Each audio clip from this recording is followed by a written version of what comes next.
Well, if we're gonna do a quick update on this, did some shop changes, been doing a lot of work, had a bunch of stuff going on around the shop and whatnot.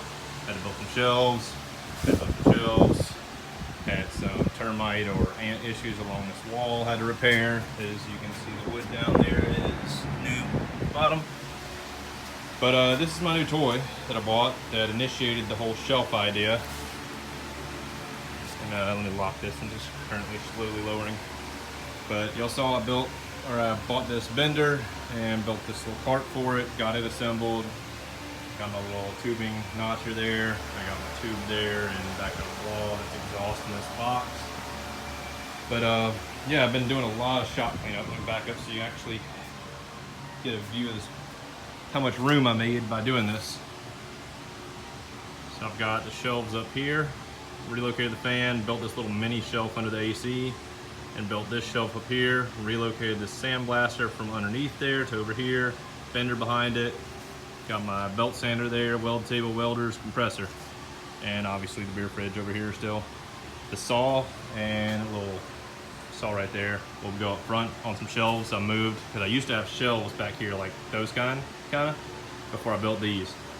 I also put some storage up above the roll-up door here, which you can't see. I haven't put anything up there, but I plan to use it for more totes if I need to, or any other big parts, like maybe that exhaust to get it out of the way, since I won't be doing anything with it for a while. But I wanted to do a quick go-through of the shop cleanup. I'll do a video on this in just a sec.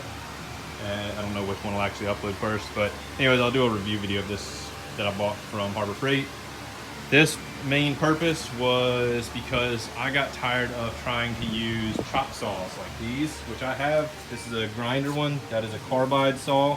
They work great for cutting steel, big stuff like this big stuff, square tubing like, well, right here, like that, big bar stock, stuff like that's great for. It is not the best for doing exhaust, especially when you have to do pie cuts, and a lot of them. This thing is hopefully going to help me with pie cuts that cut my exhaust. But it'll also help with anything else I build, because using that Porta-Band down here next to the fridge, it's not work out too well. It just, I mean, it cuts great and it does cut-offs, but trying to keep the cut perfect square in a straight line and not having the blade like start to wander and walk is a pain. This thing is going to be amazing for that. I can set angles, I can set it to cut and let that hydraulic cylinder just go with it. I'm hoping this tool is going to pay off in time, probably in the first use, because it took me forever to do pie cuts with the chop saw and then having to clean them up, deburn on the belt sander forever. And when you have to sand and grind on those so much that you have to dip them in water to cool them, it's not efficient at all. But anyways, this is an update on the shop. I'll be bringing the Mustang back here soon to start working on the roll bar stuff, or the cage stuff. I did get some new seats installed in the Mustang. I got some Corbos that are finally in, so whenever I bring the Mustang back, I'll do a video on those seats.